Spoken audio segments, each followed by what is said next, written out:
Paycor provides payroll and HR software to small and medium businesses. We have over 40,000 clients in a variety of industries, and from recruiting and onboarding to benefits and payroll, our clients want to make an impact in their organization, and we help them do that. We're a fast-growing company, and we have plans to grow even faster, and to accomplish that, it's critical that we are always focused on improving sales productivity, and GeoPoint helps us do just that. GeoPoint is an amazing tool that's helped us to be more productive in the field.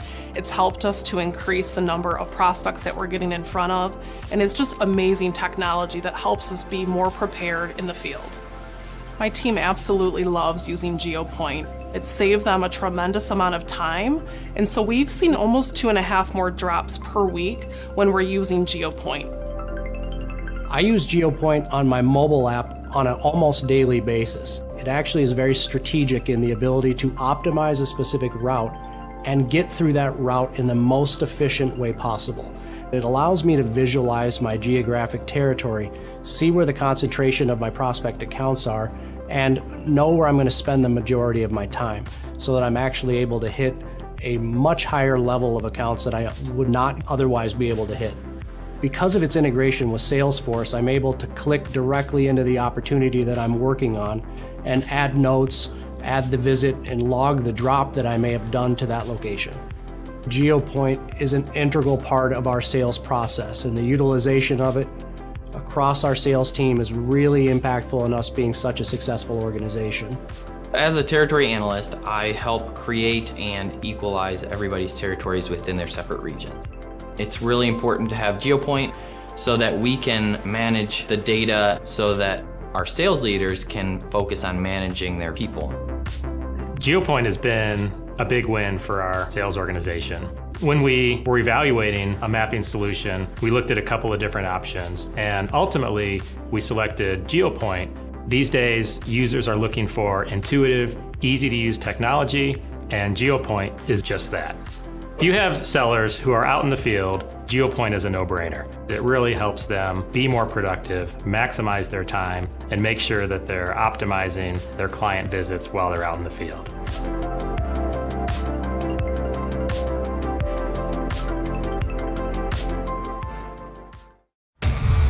We were just a bunch of nerdy kids who ignored the haters. We took their ridicule and we built on it. And when some of us gave up, well, we built on that too. Built resilience, built on a mission to make things a little better every day until the users came. Then the haters were VCs who scoffed at our audacity. This just isn't the way things are done. But we kept building. Users turned into teams, turned into companies, running their entire businesses on our apps. Then the software giants came after us. We weren't proven, we weren't fully featured, our radical cloud model wasn't secure. But we built on. And today, as companies adopt the cloud to move faster, teams are finding themselves slowed down by each other's efforts. The skeptics are claiming we'll never develop innovation at scale. But now, DevOps have come to the cloud, ushering in a new era of transformation. Companies can release on demand across hundreds of environments, innovating faster with fewer conflicts and fewer disruptions. There will always be challenges. There will always be naysayers. And we'll build on.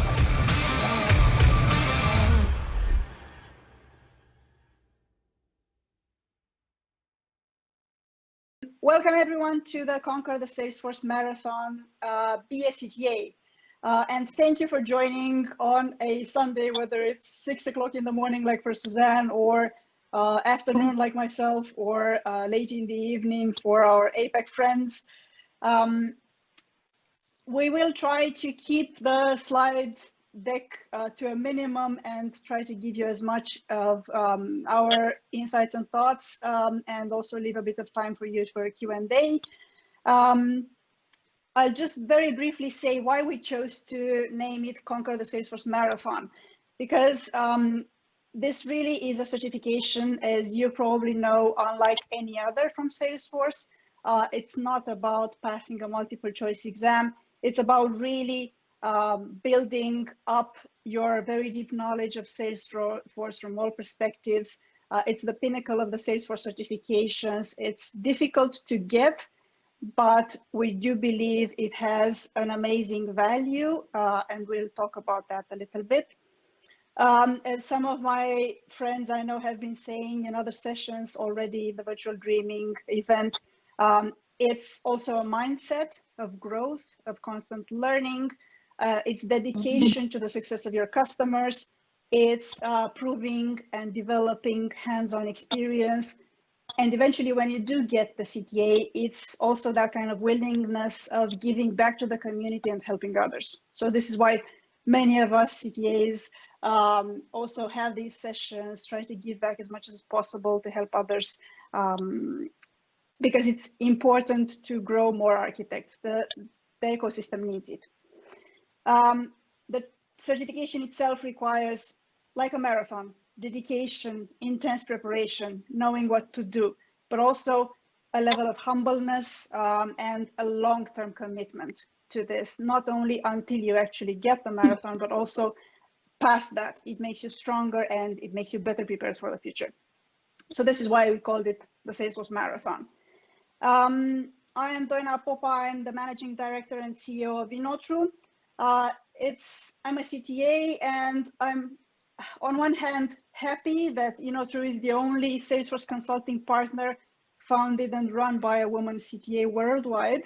However, I'd really like to change that and to have like a group of us to share experiences. And it's nice to see people in the Salesforce ecosystem going into all directions, whether that's starting up companies like myself, and there are a couple of us CTAs who have done that, or working for customers, working for partners.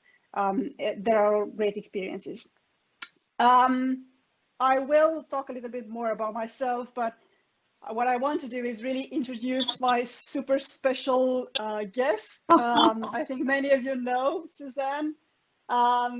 She's the Senior Manager, Trailhead Global Architect Program at Salesforce. She's an amazing person. She's been running this program for many years. And Suzanne, go ahead. Oh my goodness, Doina, what an introduction. Hello everyone, and welcome, whatever time zone you're in. Doina, she's amazing. You're very lucky to be listening to her today. I'm part of an amazing Trailhead Architect Program team that focuses on helping all types of architects on their journey to CTA. So I'm lucky that way. I'm really excited that my good friend Doina asked me to join her on this discussion today.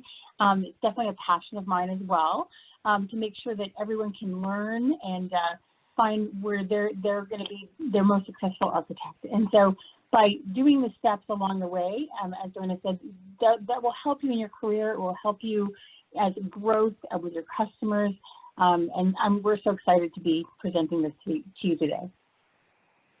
We're really, really lucky to have you, Suzanne, in the session, and thank you so much for accepting, because I know it was quite a last-minute call. Oh, Suzanne, do you want to join this? Can you join this? Not at all. People will get a lot of value from hearing from the actual person who is behind all of it and who knows it inside out. And thank you so much for joining.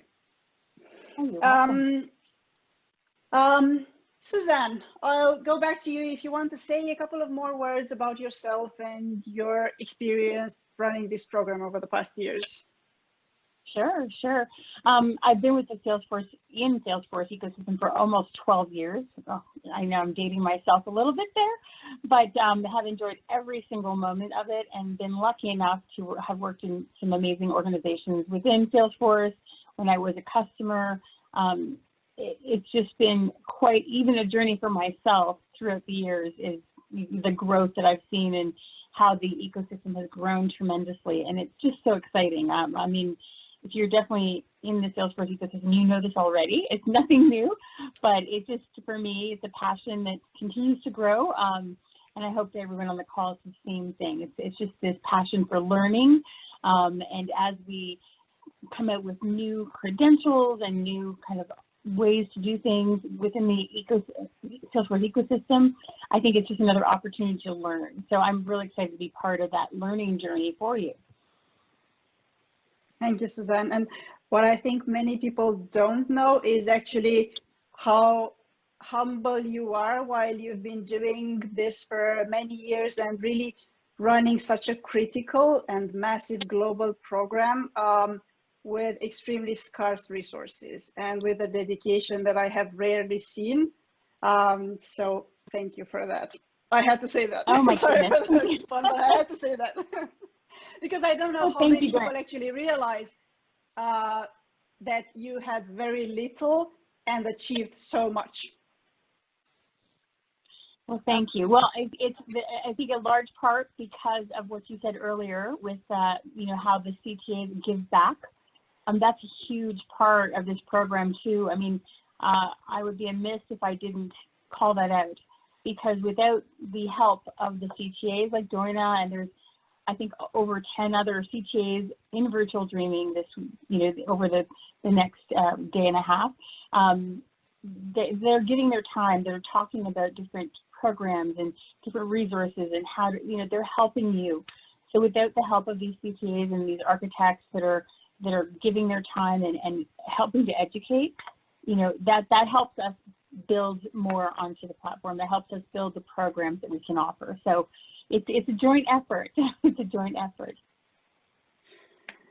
Right, and I will also say a little bit about myself, but I won't go into too much detail, just because I want to get into the actual content that's relevant for you. So I've been in the ecosystem, in the Salesforce ecosystem for more than 10 years, in technology for about 20 years. I'm a certified technical architect and have about 17 other certifications. But I keep learning. So even if after I took my CTA, I still kept learning and getting up to speed and taking the other certifications that came out, some of them. Though what I do, and I'm very keen on doing this, is not take certifications for the sake of certifications, but really if they're relevant for my work. If I really want to develop in that area, this is when I actually go and take one of those because I want to keep learning. I don't want to get a badge. I want to really have the knowledge. I've been working across multiple industries and I've been fortunate to be in amazing companies. Most recent roles were I was with Salesforce as one of the senior advisors for 5 years. Then I was the CTO for the Salesforce practice at Capgemini in the UK, which was a very interesting experience. And then I was the CIO for Salesforce at Barclays, one of the largest financial services institutions in the world. So I pretty much covered everything from a small ISV to Salesforce, being on the systems integrator side and the customer side also, because I wanted to understand all of those perspectives. I wanted to understand what it means to be, for instance, on the heavy lifting side of the Salesforce implementations. Many of you are working for partners of Salesforce. I am now a partner of Salesforce. It's not easy sometimes to be that kind of voice for the customer of the things they should be doing and should be thinking about in a way that brings them value. But I also wanted to understand from a customer perspective, what do you actually need when you engage with Salesforce and some of the partners. So I'd say I'm very fortunate. I have a passion for innovation also, and this is why the company is called True, because I really want to bring that kind of real innovation and just not just the buzzwords to our customers. And I do believe Salesforce is a platform for that. And I will go a little bit into why do we believe you should actually try for getting the CTA. I don't think everyone should get it just because it's the toughest certifications of all. I really believe you should get it if you are passionate about the topics and about what kind of work you would have to do. It does help you in your career, absolutely. It brings credibility, and it's easier for you to position yourself as a very knowledgeable person in Salesforce. But I think the most important aspect of it is for your own personal development. If you do manage to get through the journey, then you have acquired so much knowledge that this is why the first two are kind of given, because people know how much effort you've put into those topics, into the learning path. People know how much you've prepared for that. People know that you cover such a broad area and that people with similar skills and experiences have already have already kind of vetoed for your knowledge, have checked it thoroughly, and they say, yep, this person is actually a very knowledgeable Salesforce architect. Suzanne, do you want to add anything to this? Yes, I definitely do. What you said about adding, making sure that you go and you do these credentials and the steps along the way, really get involved with them, not just for the sake of taking another exam. I highly recommend, even if you're on this path, you could be doing part of the path, which is great as well. Application architect, system architect, future different type of architect. Any career path you want, these are building blocks. And so as is depicted in that first image there with the steps, building your career on Salesforce and adding a credential to your repertoire or to your resume is fantastic. And I encourage you all to do it in a way that you really know about that topic. So really invest the time it takes to do it and don't rush through it. So if you have to do some hands-on or get some experience in a different area, do that to kind of solidify that credential. And I love what you've just said there about the application architect and the system architect. So to me, the CTA is not necessarily the destination everyone must go for. Yes, it's one of them, but it really goes back to the point of what do you actually deeply want to do and to be? What makes you happy as a person in your work? And it might be that you're very happy. I'll start from developer, from admin. Those are amazing people doing amazing things. You might be happy being an application architect. You might be happy being a system architect and looking more into the more technical topics. So whatever you believe makes you happy, that's the path you should actually go for. And while, yes, this is the toughest and the kind of highest ranked certification in Salesforce, do you have all to be CTAs? If it's not making you better or happier, then you know what, maybe there are other paths that you want to take. But I definitely think that once you get there, all of the learning helps. Mm-hmm. And now, Suzanne, do you want to give a bit of background on this and how this has been built up and explain it a little bit? Yes, yes, absolutely. So our CTA pyramid, and essentially this came about 5 years ago. There was no path before that. There was a multiple choice exam, and then you went right to the CTA exam, and there's a large gap in between that we were finding a lot of people were missing key areas, key domains. And so this pyramid was born. It's an attempt to make a clearer path for those that didn't really understand all that goes into this program. And Dorna's going to get to that shortly, a little more in detail. But the pyramid, think of it as a whole bunch of building blocks and steps that you can take to help you upskill your skills for your career. So if you kind of dissect this pyramid, on the right side, on the right side, you've got the system architect. And so what we did was we put 4 credentials there as building blocks to lead up to become a system architect. So that is development lifecycle and deployment, designer exam, identity and access management, also single sign-on, and then we have integration architecture, very important, and platform developer 1. So when you have all 4 of those credentials, and again, everyone's journey is going to be a little different, so don't think that I get asked these questions all the time, like, how long will this take me? It will take you as long as you have planned out, but there are going to be things along the way that kind of may derail you. You come back to the big project. So your journey is going to be a little different than anyone else's. So once you have those 4 credentials, you become a system architect. That's fantastic. We're so excited to have tons more of the domain architects, we call them. That's fantastic.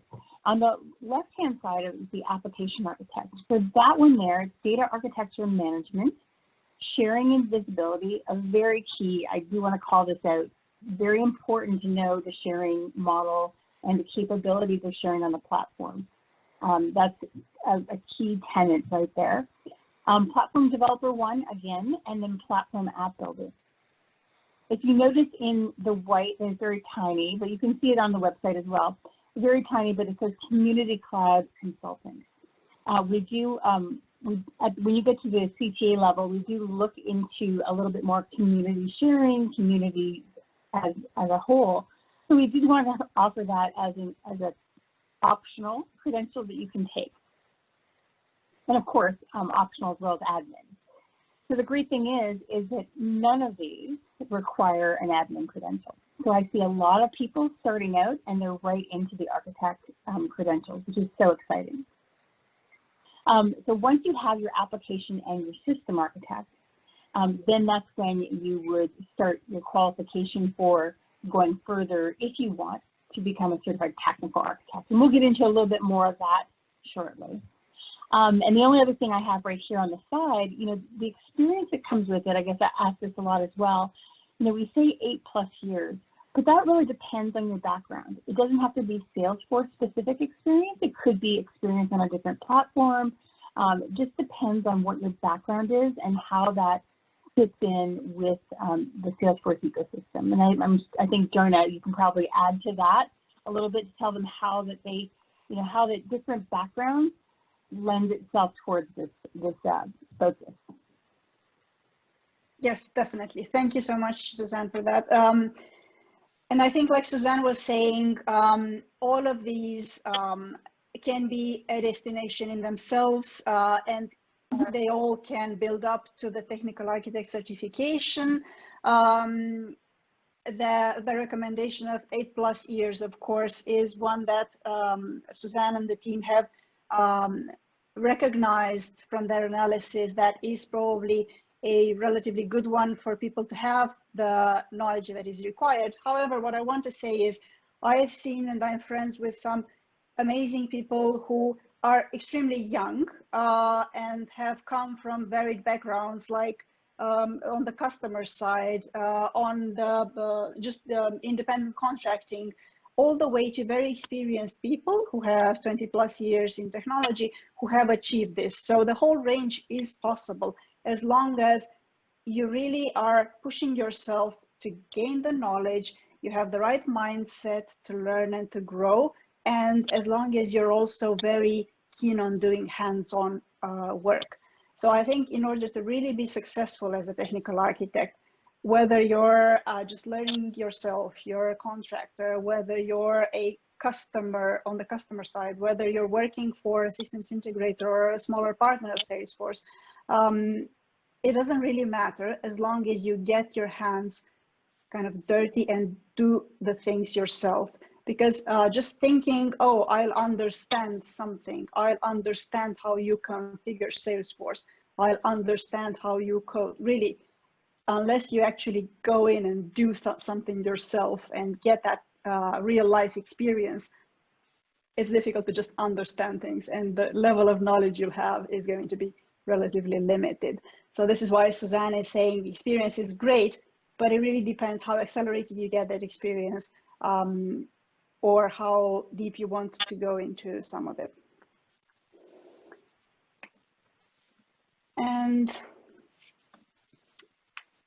this is a really good representation that Suzanne has kindly shared with all of the areas that you have to be mastering as a technical architect. And it's all, as you can see, kind of bound by the communication aspect of it. So you have to be very familiar with everything from the deep technical details to the strategy, operations, methodologies, license and product types of Salesforce in different variations, enterprise architecture and how everything fits together, and all the way to how do I actually communicate this in a way that is condensed enough, that is understandable for people at all levels and of all experiences, whether they are an architect already or whether they are one of the C-level individuals. The certification is relatively difficult because it really pushes you to have that very condensed communication of a very complex solution.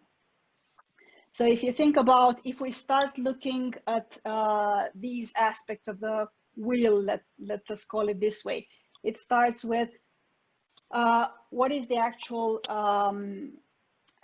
system landscape that I'm looking at. So you will build up on something that is either existing at the customer, or you have to have different pieces fit together, whether they are Salesforce components or existing applications of the customer side. Some of them you will have to maintain, integrate, some of them you will have to retire and transition. So you have to have that holistic thinking of, okay, this is my entire landscape, current and future, and this is how I'm going to migrate and navigate through the landscape. And what are all of the components and the elements that I need to think about, from the integration patterns, from the security of all of the communications end to end, all the way to, okay, and now if I need to retire a system or migrate a part of the functionality, how do I think about the data, and how do I think about the methodology of that project and program in general?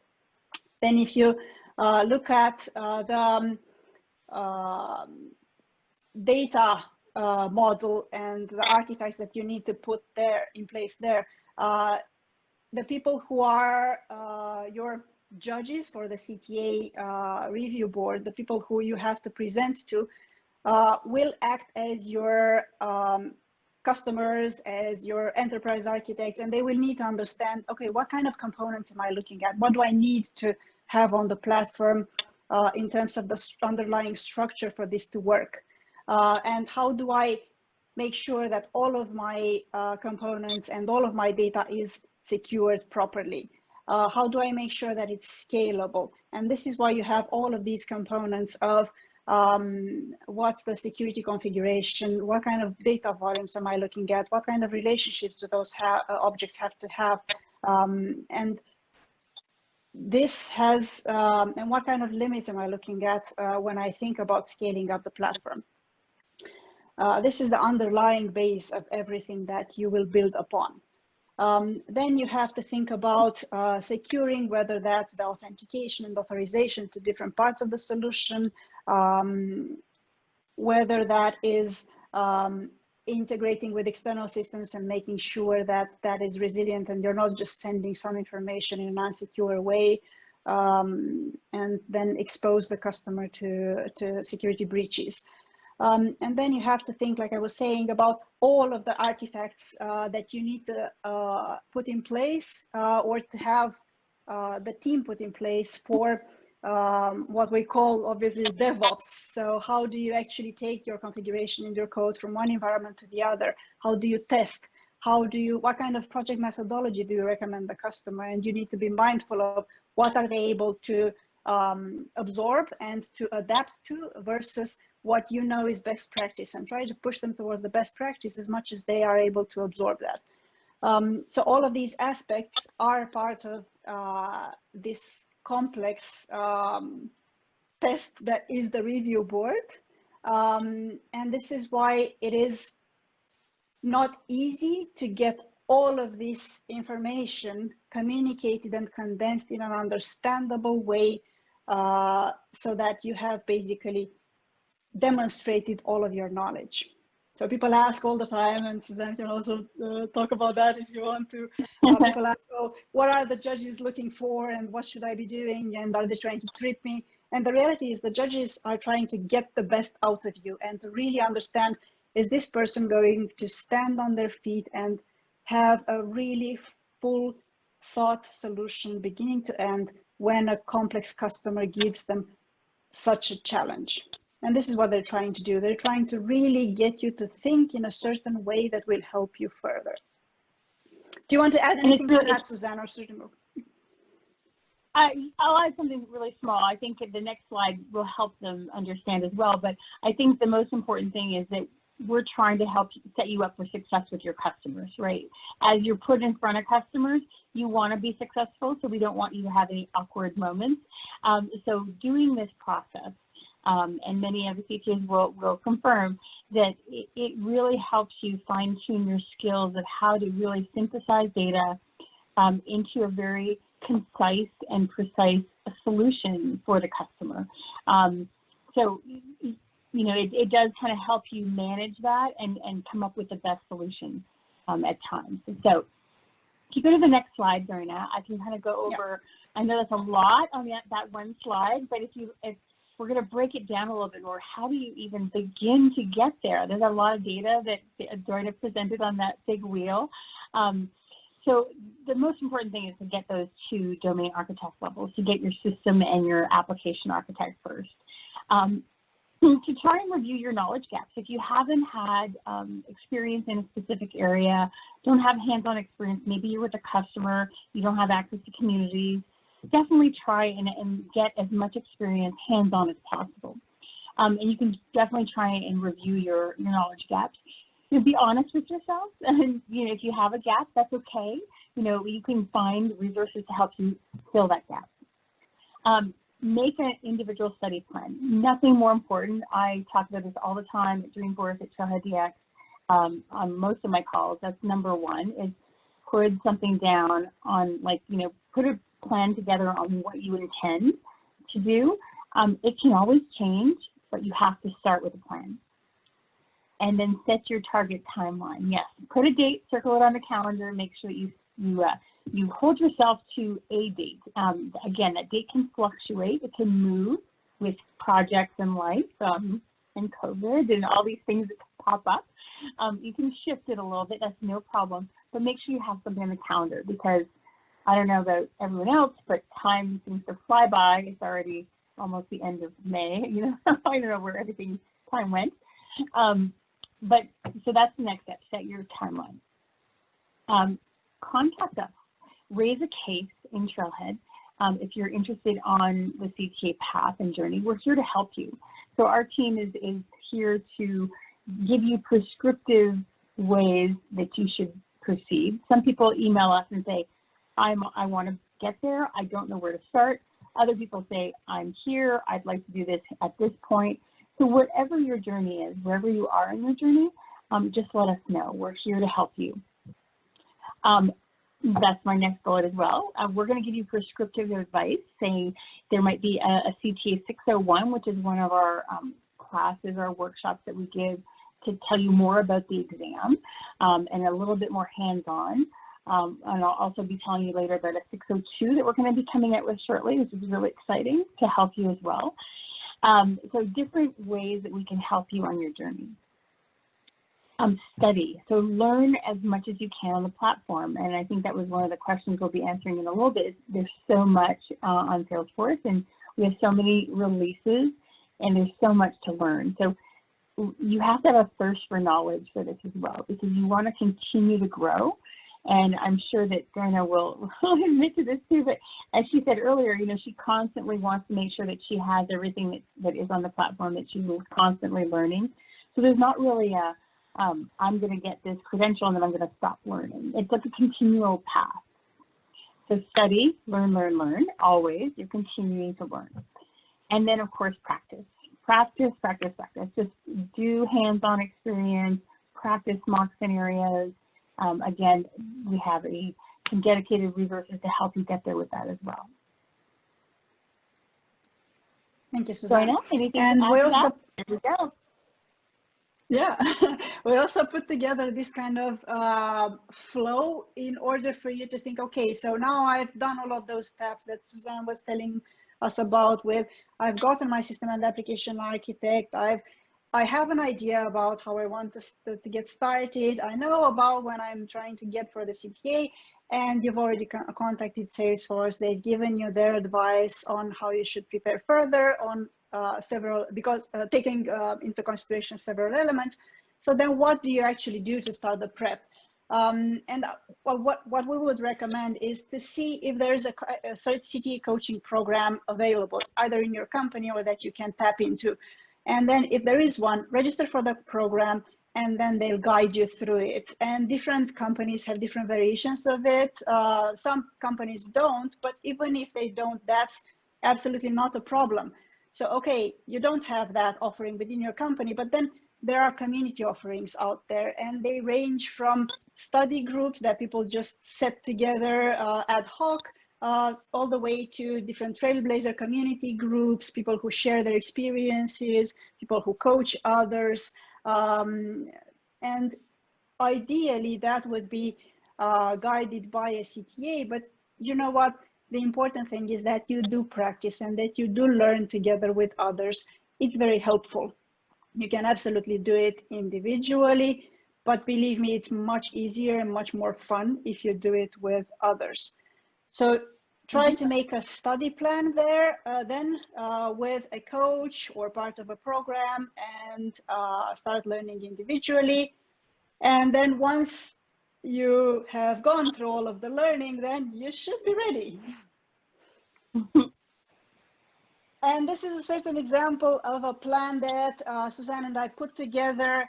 And of course, there can be variations to this. Each of us learn differently. Each of us have different experiences.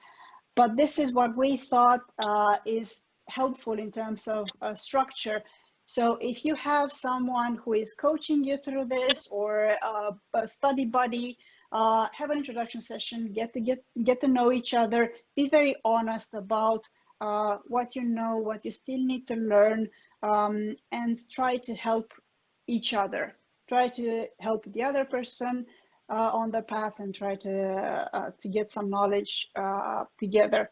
Then if you do have a CTA or a more senior person helping you out, then you can have what we're calling a diagnostic session, and Suzanne can tell you some super exciting stuff on that.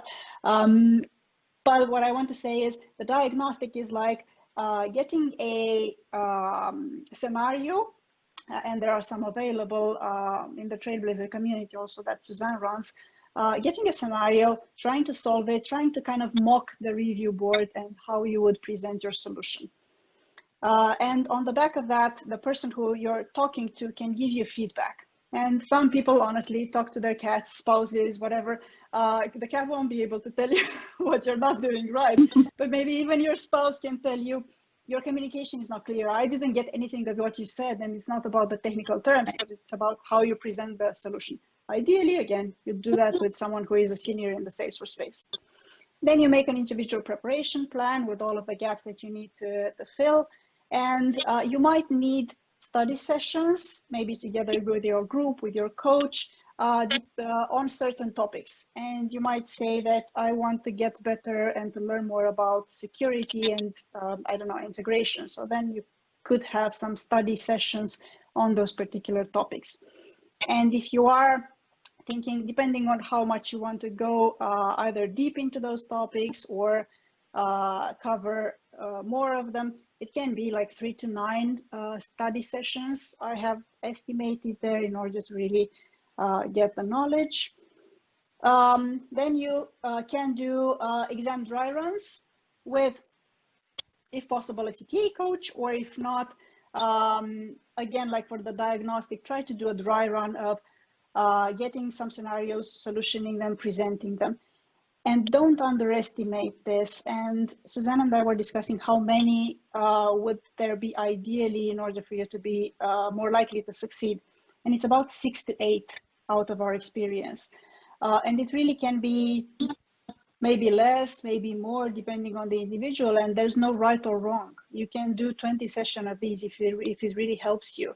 The goal is to really get into that rhythm. And I can tell you, in the first that I was doing myself when I was preparing for the CTA, I was horrible because I was trying to cram too much perfection either into my presentations or too much detail into what I was explaining, or some of the concepts I didn't know into enough detail. So I was a mess for the first sessions, but then it got better because then I understood my own way of delivery, my gaps, so then it got better and I improved. And I wouldn't have been successful if I had just gone from the first time to the CTA board without doing these kind of mocks. Then do focused study before. So you set the date with Suzanne and you'll know exactly when you go for the review board.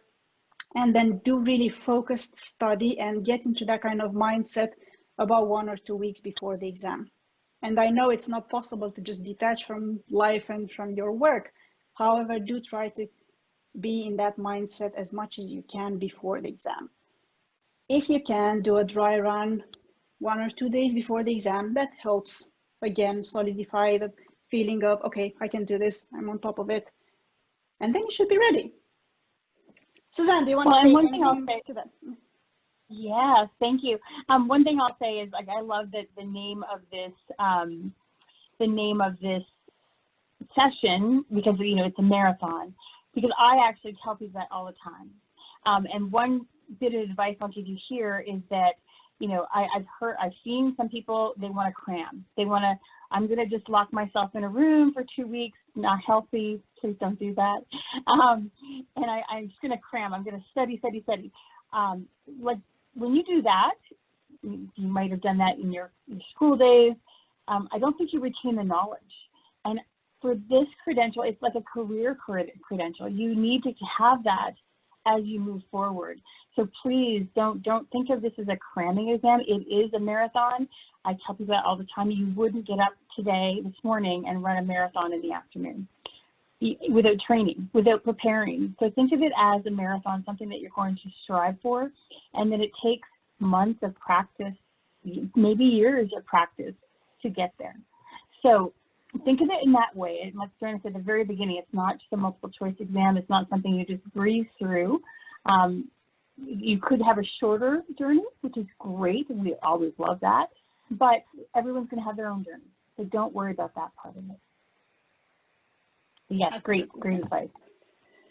And then Suzanne was very kind and put together this set of resources for you. And I won't go into too much detail because we're running out of time already, but we will make these available. And maybe just if you want to say something about the more exciting offerings, Suzanne, that would be cool.